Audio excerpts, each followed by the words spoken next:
Welcome to the MPNFL First Division Footy Show. We're here at the Chelsea Footy Club thanks to Swiss Locker.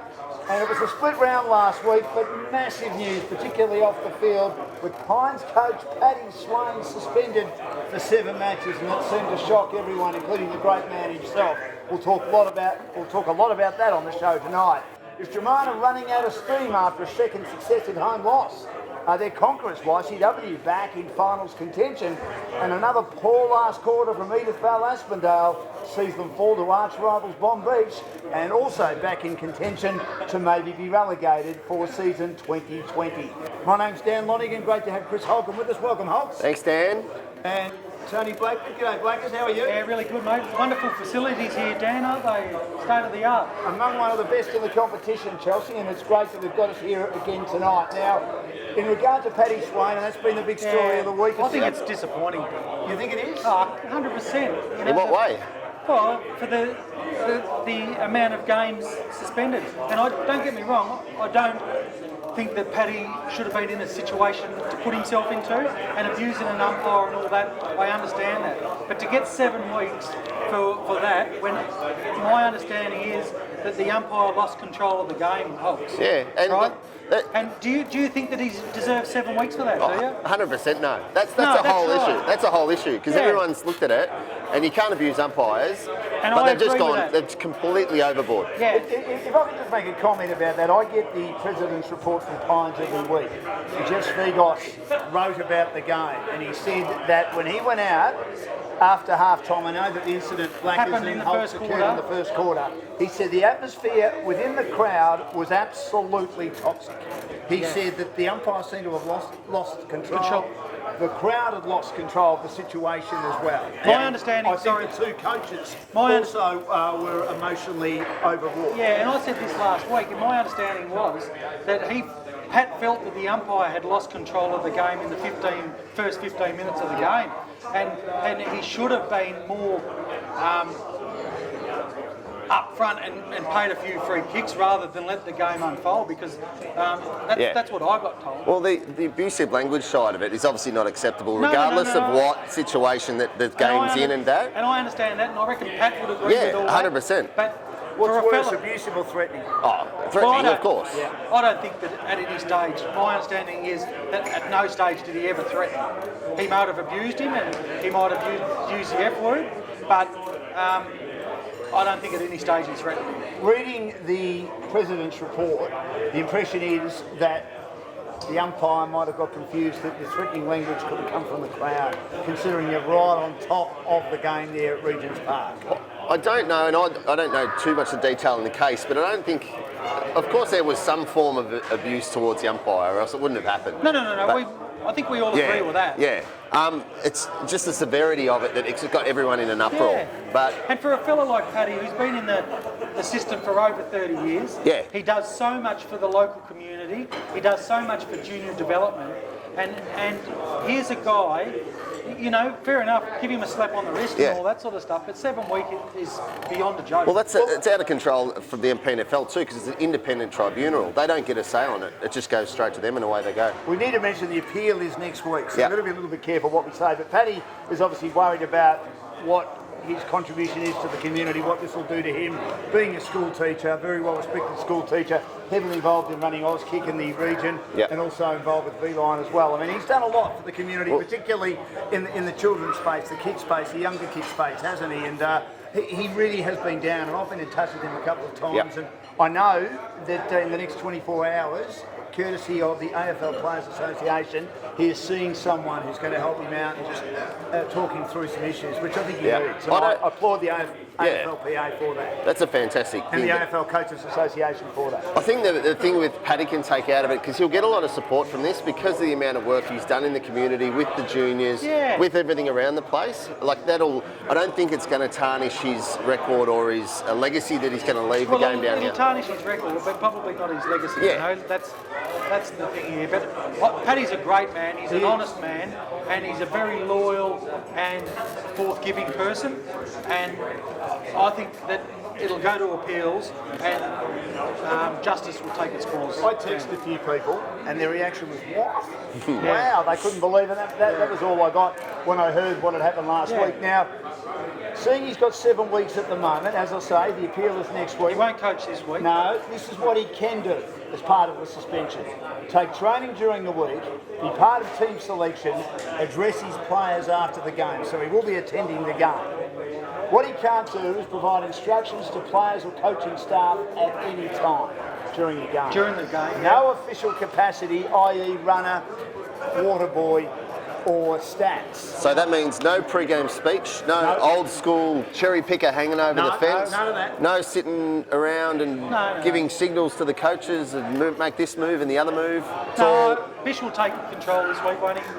And I don't think... I think so. Yeah. Speaking of Paddy too, he doesn't want it to become an issue. So I think what he'll do is he'll step away and He will step away. Yeah, let him play. Just let him play. And he'll just address him at the end of the game on what he's seen and go from there. I mean, it'd be nice if GameFace, nudge, nudge, wink, winker, hosting a couple of Pines games and we can get Paddy in the commentary box. That would be a different role for him. I know we've certainly got him on Sunday. We've certainly got him on Sunday with myself and our new young gun, Matt Cox, calling the big game between Mornington and also Mount Eliza.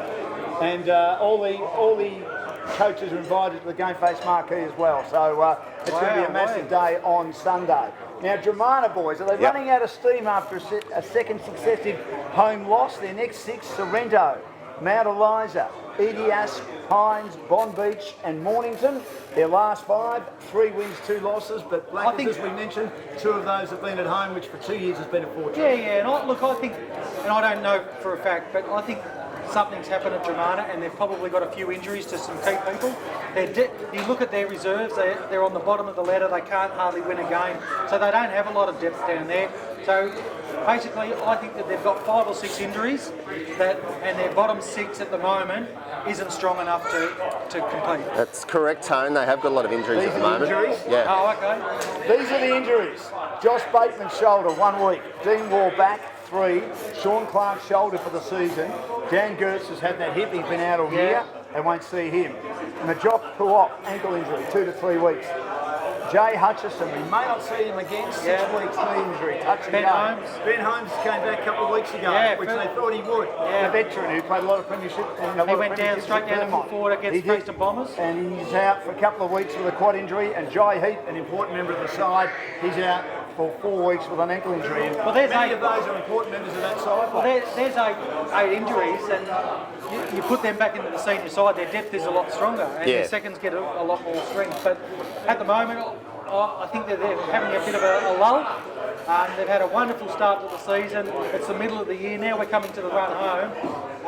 They just need to regroup. They'll be thereabouts. They've banked enough wins to make the finals. Right. So they need to get everyone right so they can have the last couple of weeks run at it and then hit the finals. Yeah, and make sure that they are going to be in the top 3. They don't want to just... Yeah, with their injury toll, top 3 is probably a push at this stage. Now, Holtz, you have been very, very critical of YCW. You reckon they're cooked. Are they conquerors? YCW back in finals contention after their big win over Tremaine? No. No, absolutely not. I had a look at it during the week, and I reckon the 5 are set as is. And I think, you think it is? Yeah, I think YC and Bomb Beach miss out by 2 games. YC and Bombers, Frankston Bombers, miss out by 2 whole games. The Bombers have got too many injuries to key players. Yeah, so this game that they've got against the Bombers this week, whoever loses that's it. That's right. They're finished. Yeah, because at the moment, YCW are something like 30% in front of Frankston Bombers. Yeah.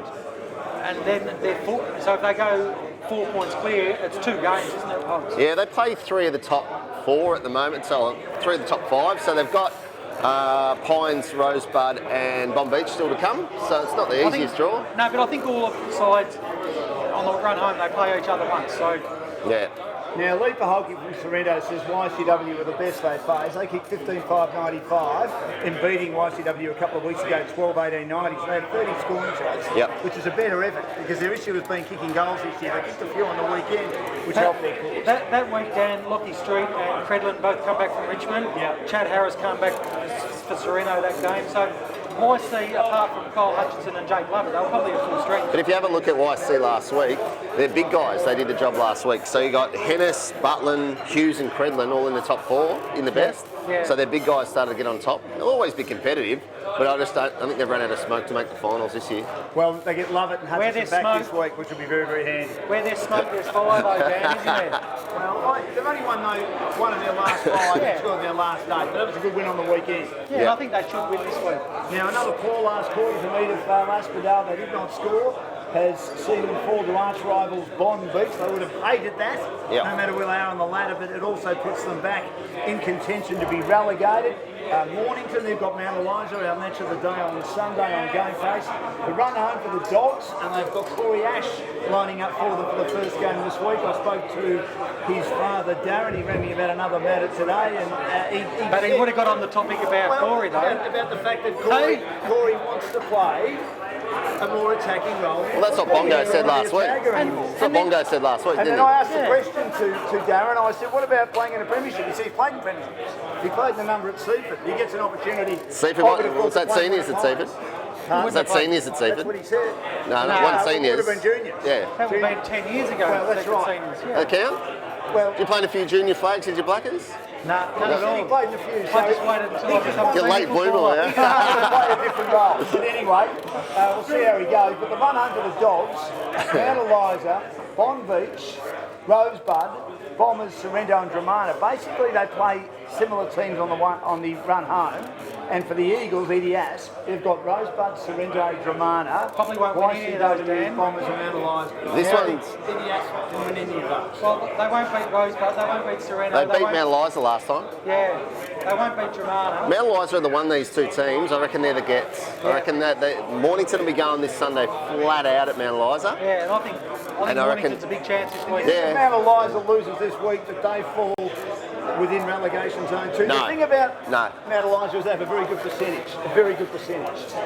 So it should be interesting to see what happens. But a massive game for both Mornington and EDS this week. Now, Lee Paholke, there were no games this week for Sorrento. He leads on. He still kicked 5 though, Dan. Yeah, he still kicked 5, but that was the week before. But 52 goals. Jackson Calder, 42 for Mornington, having a good year. Trent Dennis Lane kicked a couple in there. Winnie goes to 32. Sam Fowler, 3 in the loss for Dramana on 29. 2 to his partner in crime up forward, Ethan Johnston on 24. And Michael Buzzy kicked 4. He's having a reasonable year in a tough year for the Eagles, EDS. He's on 23 after those 4 goals. The ladder, Sorrento on top on 40 points, ahead of Pines on percentage on 40 points. And then we've got Dramana on 32 points on Beach. They're going pretty well at the moment. 7 wins, 5 losses on 28, but we'll see how they go against the really good teams that struggled against the top teams. That's been the issue. They've beaten all the sides below them, but the sides in front of them, they just can't, No, they can't. get over the line. Rosebud, those 2 narrow losses could cost them. And their percentage is just on 100, but they've won 6 and lost 6 in their recovery after dropping their first 3 has been first rate. Frankston YCW, 5 wins, 7 losses. They're on 20 points.